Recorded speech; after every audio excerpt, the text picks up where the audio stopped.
Okay, I'd like now to talk about the aftermath of the EDL march, or the EDL march itself on the 7th of September, which did actually go according to our predictions.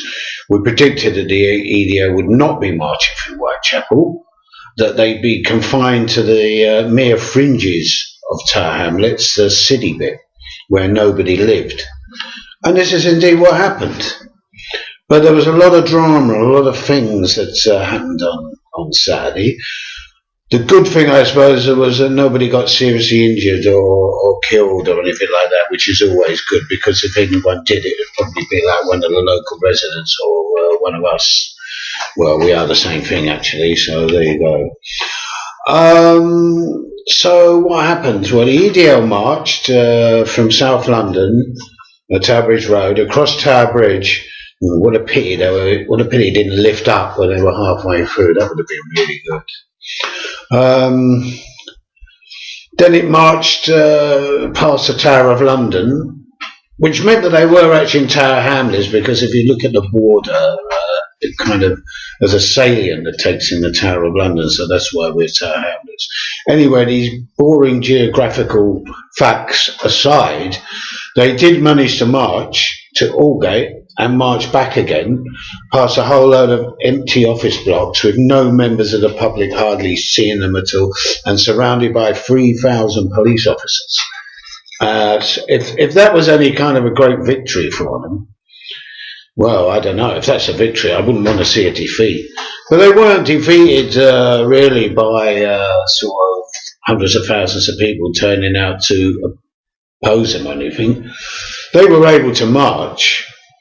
What bloody good it did them, I have no idea. But they were able to march because there was 3,000 police there on duty. It sealed off all the streets from the highway up until Brick Lane, basically, or Osborne Road. Everything was sealed off. It was a sterile area. The police, in the morning, I saw them unloading their brand new long riot shields and everything. I'm quite sure they had lots of equipment. We did say that they were probably planning to teach us a lesson, and they did, but it wasn't a lesson we thought that they were going to teach us. I thought they might use brute violence and force if we tried to get anywhere near the EDL. Well, they didn't use water cannon, they didn't use plastic bullets, and they didn't crack too many heads. So what did they do? Well, as I said, they allowed the EDL to march, and I never saw them. In fact, none of us in Tower Hamlets, I think half a dozen people actually saw them, and they were abusing them. So really, I mean, you may have come to town and no one actually saw you except the police, and maybe a few bemused tourists. Who knows? Anyway, what happened at the other side, the anti-EDL thing? Well, there was a big rally in Alteb Alley Park, completely surrounded on one side by the police, who are using vehicles as barriers across the road, which is what they did in Northern Ireland, if you were watching the television over the summer. Very effective it is as well, very effective indeed, you know, almost insurmountable, get past vehicles weighing several tons. So, and they make really good barriers and keep you out, keep people out and keep people in. So I think that the whole police operation was very meticulously thought out and was very expertly, from their point of view, done.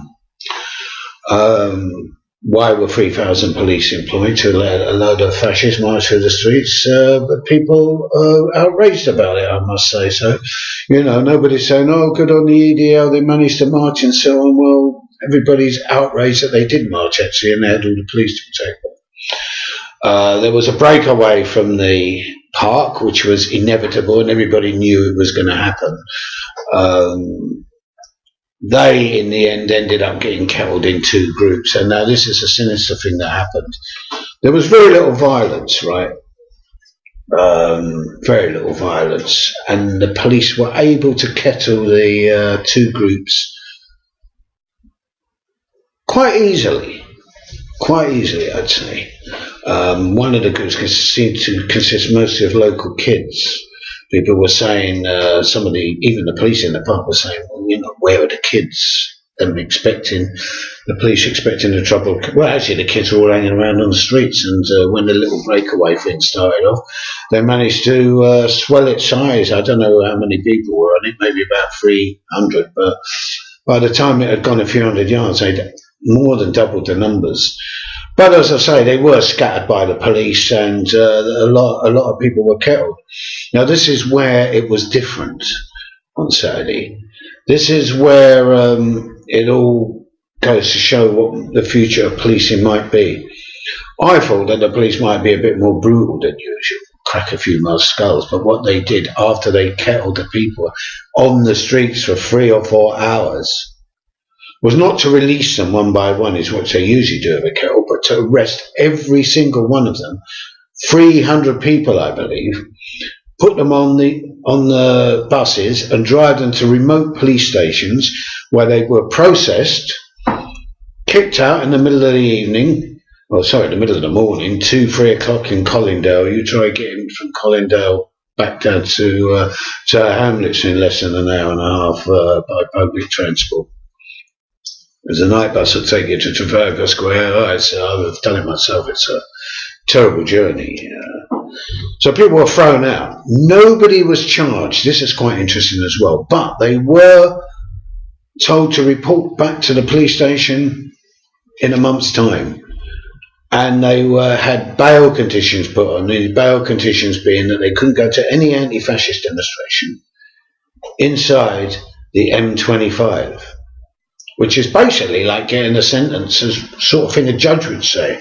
Oh, you're not allowed to go anywhere inside the M25 on any demonstration. But it wasn't in the court of law, it was the police. The police are the law here. They're like judges in Mega City 1. They can dispense the law as they like. And this is what they did. So, effectively, people were arrested, put on buses, given bail conditions and got to go back. Personally, I don't think that they'll bother charging people, but they might get people to keep coming back, which will effectively keep them off the streets. Considering 50 people got arrested in Whitehall for much the same thing, with the same conditions, that means about 350 people committed against fascism to the extent of coming out on the streets and trying to break through the police lines, is a considerable amount. And we would have effectively, unless the whole population rallies, would effectively mean that these people are barred from doing anything meaningful against the EDL or anybody else. All right, I want to try and keep these things short, don't I? And I have noticed I've been ranting off for nearly over 8 minutes now, and I want to try and keep it down to 10. What can I say any further? Well, most people think it was out of order. All these people got nicked, and so I'm not talking about my mates. So I'm talking about everybody thinks it's out of order. Everybody thought the EDL marching was completely out of order. They were allowed to do it and so forth. Completely out of order. A lot of people were disgusted. It did unite everybody in Tower Hamlets, which is really good. It's a sort of bit of a slap, unintentional slap in the face for the EDL, and that makes me kind of happy. I can't really say anything except we put up loads of stickers, and on the day after the march in Lehman Street I come across this pathetic thing. See, look, you can see that it says "Stop Islamic Colonization, no more mosques," with a drawing. Didn't those idiots see anything when they were there? Didn't they see that, like, you know, a vast forest of yuppie drones had arisen since they were there last time, and it's all full of rich overseas millionaires?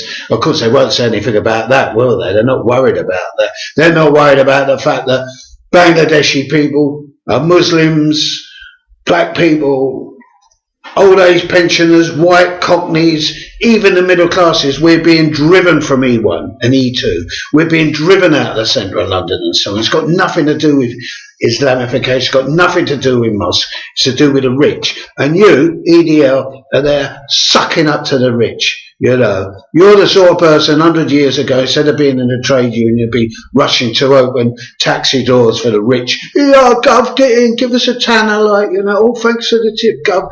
Doffing of the cap and so on. You fucking creeps, you make me fucking sick. And you make us all fucking sick. So don't come back into Tower Hamlets again. You know, fuck off. And clear off, and don't bother to come back again, because if you do come back again, you really might get a sort of a hammering, no matter what happens. And you know, even if there are 3,000 police to protect you, we'll find a way to get to you. So don't fucking come back again, you fucking idiots. So to the EDL.